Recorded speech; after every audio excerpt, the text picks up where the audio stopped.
하나님 감사합니다. 1월 마지막 날 지난 한 달을 살게 하심을 되돌아보며 감사의 고백을 드립니다.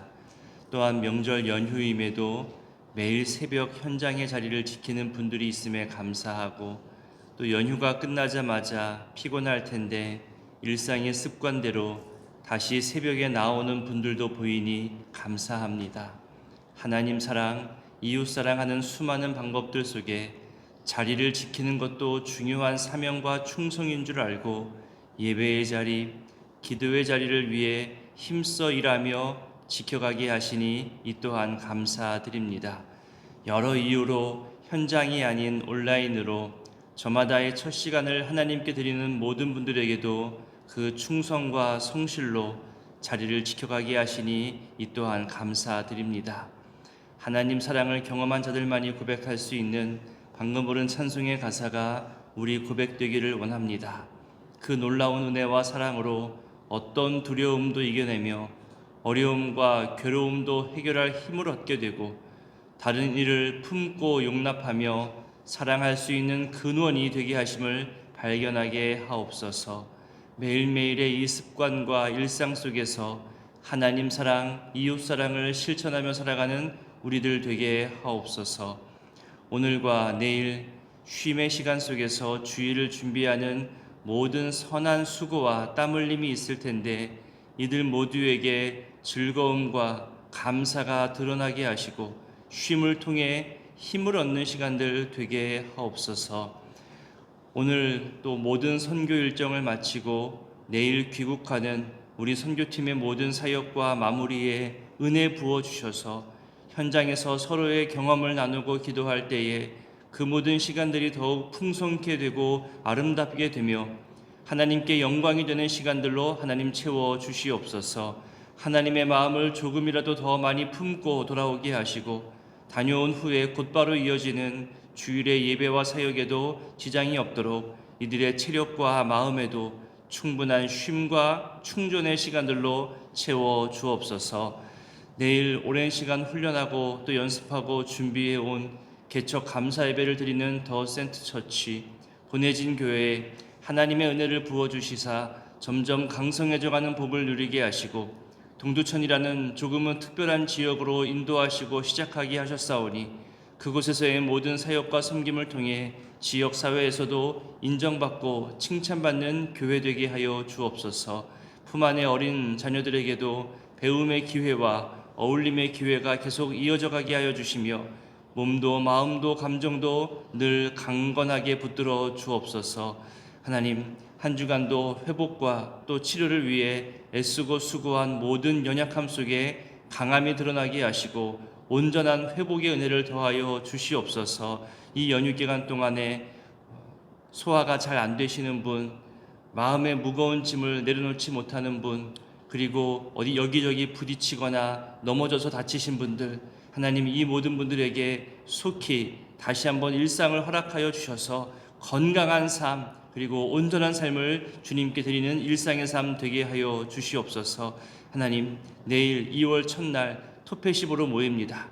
매월 첫 토요일마다 온 가족이 함께 모여 가정의 신앙을 돌아보고 공동체의 신앙을 또 함께 꿈꾸는 귀한 모임이오니 하나님 사모하게 하시고 참여하게 하시고 함께 말씀 앞에서 즐거워할 수 있는 시간들로 채워 주시옵소서. 이 새벽에도 주님께 나올 때에 1,000번째의 예물과 마음의 소원을 담아 드리오니 하나님 이 모든 예물과 마음을 기뻐 흠양하여 주시옵소서. 이제 말씀 앞으로 나아가고자 합니다.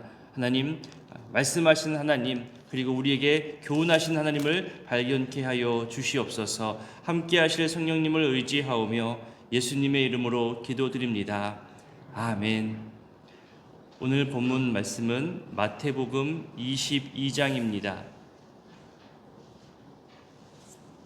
22장은 유대 종교 지도자들을 향한 혼인잔치 비유 이야기로 시작합니다. 어제 본문에서 유대 종교 지도자들의 고집스러운 모습을 두 가지 비유로 설명을 했었습니다. 두 아들 비유 이야기를 통해서 불순종하는 유대인들의 모습을 보여주었고요. 포도원 주인과 악한 농부 이야기를 통해서 이들의 악행과 또 심판을 알려주었습니다. 오늘은 이어서 세 번째 비유인 혼인잔치 비유가 나옵니다. 이 혼인잔치 비유는 하나의 비유지만 이 안에 두 개의 연결된 사건이 나옵니다. 1절부터 10절까지는 혼인잔치를 베푼 임금과 초대의 불참한 사람들에 대한 심판 내용이 나오고요. 11절부터 14절까지는 초청에 응하였지만 예복을 입지 않은 사람에 대한 내용이 나옵니다. 이 두 가지는 메시아를 거절한 유대인들과 또 성결의 옷을 입지 않았을 때의 심판에 대해서 비유를 통해서 알려주는 내용입니다. 우리 살펴보겠습니다. 1절부터 4절까지를 먼저 읽어보겠습니다.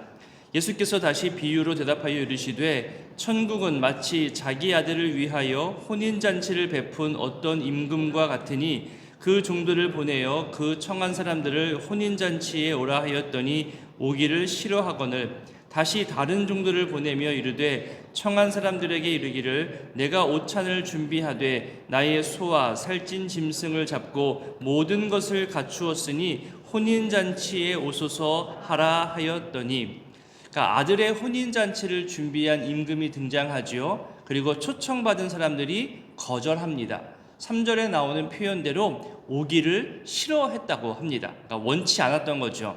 이 부분에서 알 수 있는 것은 이미 초청한 사람들이 있었다는 겁니다. 초청이 더 먼저 있었다는 거죠.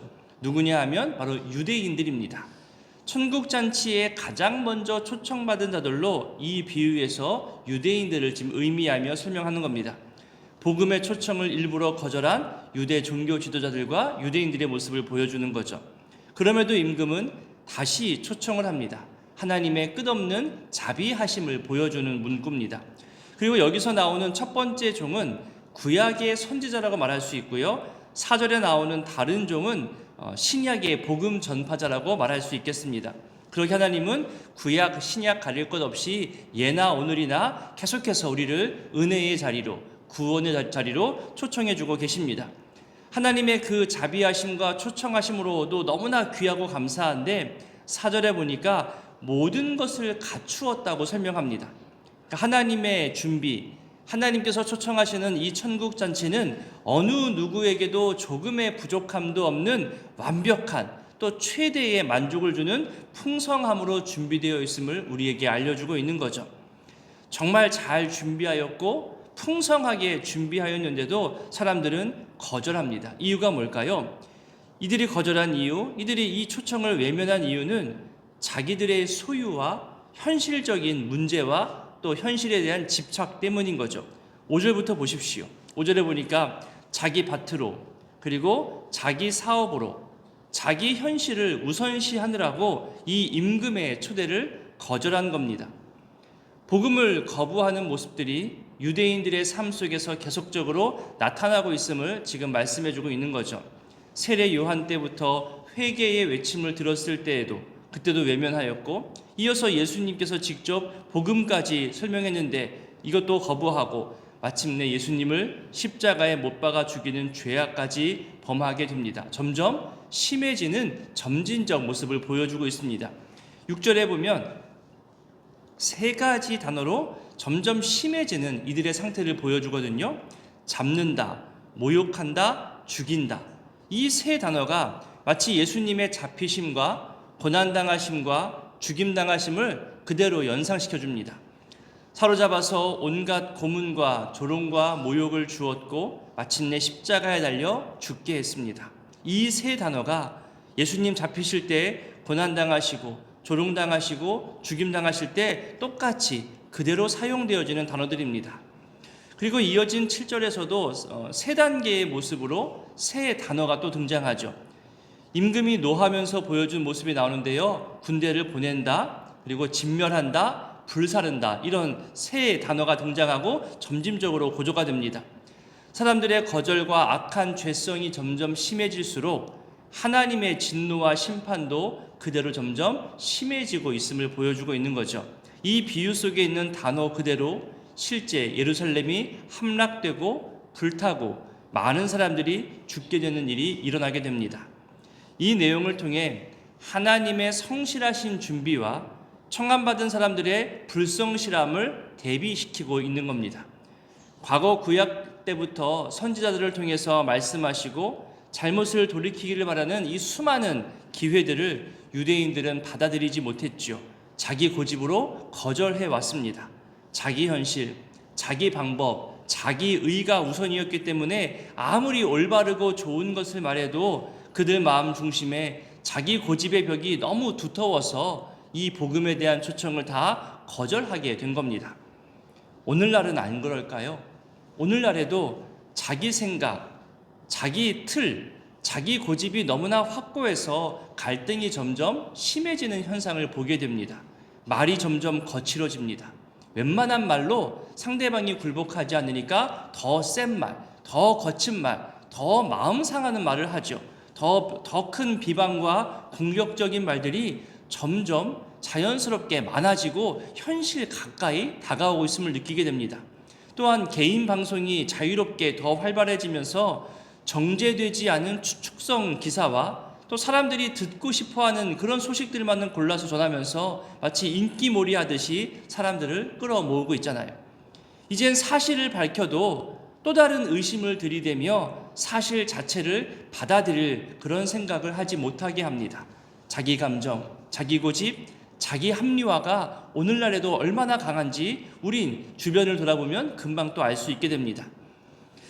잔치에 초대받아 나갈 때에는 나름의 예복을 입는 것이 참 중요했습니다. 왜 우리도 결혼식에 초대받아 갈 때에 또 장례식에 위로받아 갈 때에 어떤 그런 경조사의 자리에 갈 때에 운동복이나 작업복 차림으로 가지 않습니다. 예배의 인도자나 기도자가 되어서 담당할 때에도요, 옷이나 신발이나 액세서리를 신경 쓸 수밖에 없잖아요. 점퍼를 입거나 모자를 쓰거나 반바지를 입거나 맨발에 슬리퍼를 신고 그렇게 인도하거나 기도하지 않습니다. 가끔 찬양대에서도 과한 액세서리를 하는 모습도 볼 때도 있지만 대부분 잘 절제하고 계십니다. 환자들이 치료 중에 모자를 쓰고 또 쓸 수밖에 없는 그런 상황들은 우리가 이제 익숙하기 때문에 그런 모습들은 인정하고 용납하고 있지요. 제가 본 찬양대의 예복을 엄격하게 따지는 곳이 있었는데요. 거기서는 찬양대 가운을 가리는 그 무엇도 허용하지 않습니다. 머리가 길어서 가운을 가릴 수 있잖아요. 그때는 머리를 묶어서 올려야 했고요. 찬양대원들에게는 머리를 좀 짧게 기를 것을 권면하기도 했습니다. 목티를 입어서도 안 되고 차라리 내복을 하나 더 입더라도 가운을 가리는 긴 옷이나 가운 밖으로 튀어나오는 옷을 가급적 입지 않게 했습니다. 조명에 반짝이는 것에 혹시 예배가 방해될까봐 시계, 팔찌, 반지, 목걸이, 귀걸이를 금지하게 했고요. 심지어 머리를 빗는 그 헤어핀도 안 되고 그리고 가급적 안경도 쓰지 말고 렌즈를 끼고 찬양대에 서라고 그렇게 권면하기도 했었습니다. 또한 악보가 방해될 수가 있으니까요. 악보 없이 전부 악보와 곡을 외워서 부르게 하게 됐습니다. 그것이 찬양대의 자부심이 되었던 거죠. 그만큼 성이라고 부르는 이 가운을 너무 신성시 여기거나 특별하게 여기게 됐던 그런 교회를 제가 본 적이 있습니다. 그리고 이 가운은 오직 예배 때에만 입었죠. 연습실에서 찬양대석으로 오는 길은 어쩔 수 없겠지만 그 외에 가운을 입고 마당을 나간다거나 화장실을 간다는 것은 생각할 수도 없을 만큼 강하게 이 가운에 대해서 엄격히 교훈했던 그런 교회들도 있었습니다. 그것이 옳다 이야기하는 것은 아닙니다. 오늘날에도 이렇게 예복에 대해서 엄격하게 하는 곳이 있다는 거죠. 그러니 그 옛날 율법과 예의를 따지던 그런 시대에 잔치에 참여할 때 입는 예복은 아주 중요한 주제가 되었던 겁니다. 그래서 11절부터의 내용에 보면 예복을 입지 않은 사람 이야기가 나옵니다. 초대된 사람이 예복을 입지 않는 것은 잔치 주인을 무시하는 행동이라고 여겼던 거죠. 그래서 돈이 아주 많은 잔치 주인은 예복을 자기들이 준비해서 손님들이 와서 골라 입도록 하기도 했습니다. 왜 우리도 이제는 성경책 가져오지 않는 것을 뭐라고 하지 않습니다. 워낙 무겁기도 하고 성경책을 이제는 교회 예배실 입구에 비치해서 누구나가 성경책을 갖고 들어올 수 있도록 그렇게 우리는 배려하고 있고 또 그것을 전혀 이상하게 여기지 않습니다. 자, 이제 이 초청잔치의 이 혼인잔치의 초청 비유가 의미하고 있는 내용이 있죠. 과거 유대인 중심으로 진행되어져 왔던 구속의 역사가 이제 유대인들 스스로 거절했기 때문에 이방인들 중심으로 바뀌어 진행될 것을 말하는 내용입니다. 동시에 예수님의 초청에 응하긴 했지만 성결의 옷, 성경 표현에도 그리스도로 옷 입는다는 이런 표현이 있잖아요. 성결의 옷으로 매일매일 정결한 옷을 입지 않으면 종말의 때에, 심판의 때에 하나님의 진노를 피할 수 없다는 이런 복합적인 의미들이 이 비유 속에 담겨져 있다는 겁니다. 이 비유의 결론이 뭘까요? 14절을 한번 읽어보겠습니다. 청함을 받은 자는 많되 택함을 입은 자는 적으니라. 너무 유명한 말이잖아요. 하나님 나라에서 영원한 생명을 얻어 살아가는 길에 초대받은 사람들은 많아요.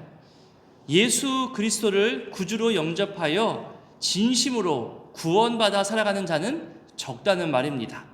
바라기는 초대된 자에 비해서 택함받은 자가 적다는 것은 바꿀 수 없는 말이겠죠. 이것은 바꿀 수 없는 말이지만 택함받은 자의 수가 점점 더 많아지는 역사는 우리가 소망할 수 있을 것 같습니다. 함께 점점 더 택함받은 자의 수가, 주께서 기뻐하시는 일꾼의 수가 우리 교회 안에 더 많아지고 함께 성장하고 성숙해져가는 우리 교회 안에서의 신앙생활 되기를 함께 간구하고 소원하기를 원합니다. 이제 다음으로 세금과 관련된 내용입니다. 그 유명한 말 가이사의 것은 가이사에게, 이 구절이 나오는 거죠. 세금은 옛날이나 지금이나 일상생활에서 가장 예민한 주제입니다. 앞장부터 또 직전까지 예수님의 권위에 대한 질문으로 논쟁을 벌였다가 이 유대 종교 지도자들이 망신만 당한 모습이 나왔습니다. 이번에는 이렇게 종교 문제가 아니라 당시 예민한 논쟁 주제 중에 하나인 사회 문제이자 로마에 대한 세금 관련한 질문으로 다시 예수님을 공격하려고 하는 겁니다. 예수님을 곤란하게 하려고 미리 상의해서 준비한 질문인 거죠.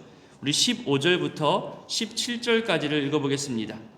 이에 바리새인들이 가서 어떻게 하면 예수를 말의 올무에 걸리게 할까 상의하고 자기 제자들을 헤롯 당원들과 함께 예수께 보내어 말하되 선생님이여 우리가 아노니 당신은 참되시고 진리로 하나님의 도를 가르치시며 아무도 꺼리는 일이 없으시니 이는 사람을 외모로 보지 아니하심이니이다. 그러면 당신의 생각에는 어떠한지 우리에게 이르소서. 가이사에게 세금을 바치는 것이 옳으니까 옳지 아니하니까 하니. 그래서 16절 종교 지도자인 바리새인들의 제자들과 함께 로마가 세운 헤롯을 적극 지지하는 친로마 사람들인 헤롯 당원들과 이 같이가 바리새인 제자들과 헤롯 당원들이 원래는 같이 동행할 수 없는 관계인데 함께 동행해서 예수님에게 보냅니다. 당시 이 두 그룹이요 상반된 입장을 가지고 있었거든요.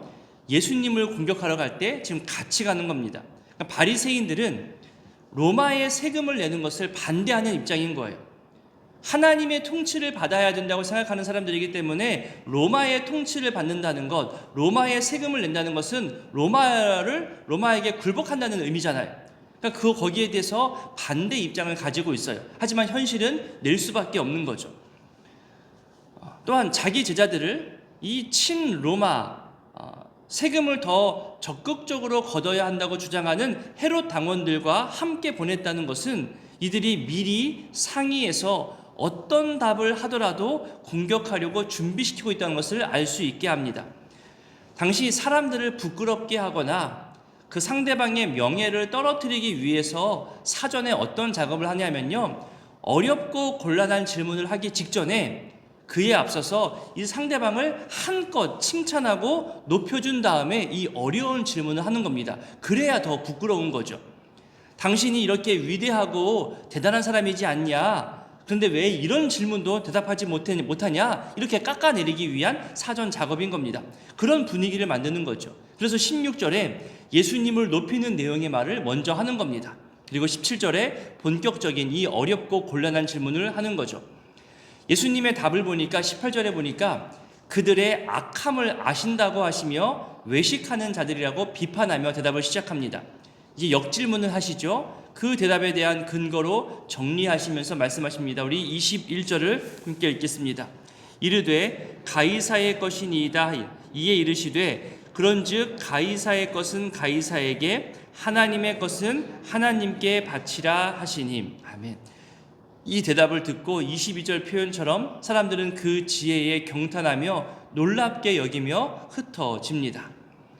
다음 주제는 부활에 대한 논쟁과 가장 큰 계명이 무엇이냐에 대한 내용이 나오는데요. 시간상 자세히 다 살펴보지는 못하고 몇 구절만 좀 살펴보겠습니다. 먼저 31절과 32절을 읽어보겠습니다.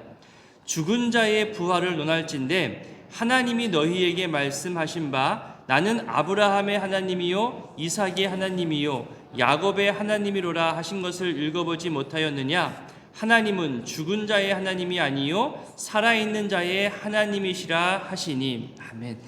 아브라함의 하나님, 이삭의 하나님, 야곱의 하나님이라는 이 표현은 너무나 유명한 표현이고 자주 우리가 들어왔던 표현입니다. 이 표현 속에요 부활이 담겨 있습니다. 한참 후대의 사람에게 선조의 이름을 댄 거잖아요. 그러면서 하시는 말씀이 하나님은 죽은 자의 하나님이 아니라 살아있는 자의 하나님이라고 말씀하시는 이 말씀 속에는요, 이들이 현재 살아있다는 것을 말하는 겁니다. 한참 전에 죽은 선조들이지만 하나님은 지금 이들이 살아있다고 말씀하고 계시는 거죠. 다음 마지막으로 한 율법사가 예수님을 시험하며 묻는 내용이 나옵니다. 가장 큰 계명이 무엇이냐는 이 질문에 우리 예수님이 직접 말씀하셨죠. 우리 37절부터 40절까지를 읽어보도록 하겠습니다. 예수께서 이르시되 내 마음을 다하고 목숨을 다하고 뜻을 다하여 이것이 크고 첫째 되는 계명이요 그와 같으니 내 이웃을 내 자신과 같이 사랑하라 하셨으니 이 두 계명이 온 율법과 선지자의 강령이니라. 아멘. 온 율법과 선지자는 구약 성경 전체를 대표하는 말입니다. 그러니까 강령은 또 매달다, 요약하다 이런 뜻이거든요. 그러니 하나님 사랑, 이웃 사랑이 온 성경의 근본이다. 이 모든 성경의 요약이다 이런 말이 되는 겁니다. 하나님 사랑, 이웃 사랑 이것이 또 우리 교회의 가장 중요한 가장 근간이 되는 사명 선언문이기도 합니다. 오늘의 이 말씀들을 기억하며 여러분 기도하실 때요 택함 받은 일꾼 되시기를 사모하며 기도했으면 좋겠습니다. 지금 맡겨진 일들 자리를 충성스럽게 감당해내는 그런 일꾼들 되기를 기도하시기 바랍니다. 예복, 이 예복에 대한 주제 너무 예민하고 엄격하고 특별하게 대해서도 문제가 됩니다. 또 너무 쉽게 예복 문제를 아무것도 아니게끔 생각하는 것도 문제가 되겠죠. 단정하고도 경건한 옷차림으로 예배의 자리에 나오는 우리들 될 수 있기를 우리 스스로 늘 정결에 대해서 힘썼으면 좋겠습니다. 하나님 사랑, 이웃 사랑이라는 위대한 명령과 사명을 품고 나가는 우리 60년이 넘는 이 역사를 가진 교회입니다. 앞으로도 이 위대한 사명, 온 성경의 기본이고 근본이고 요약이라 할 수 있는 하나님 사랑, 이웃 사랑의 위대한 명령을 품고 나가는 우리 교회의 사역과 일꾼 되기를 소원했으면 좋겠습니다. 청년 선교팀과 내일 토페십을 위해서도 함께 기도해 주시기를 부탁드립니다. 함께 주기도문으로 기도하겠습니다. 하늘에 계신 우리 아버지, 아버지의 이름을 거룩하게 하시며 아버지의 나라가 오게 하시며 아버지의 뜻이 하늘에서와 같이 땅에서도 이루어지게 하소서. 오늘 우리에게 일용할 양식을 주시고 우리가 우리에게 잘못한 사람을 용서하여 준 것 같이 우리 죄를 용서하여 주시고 우리를 시험에 빠지지 않게 하시고 악에서 구하소서. 나라와 권능과 영광이 영원히 아버지의 것입니다.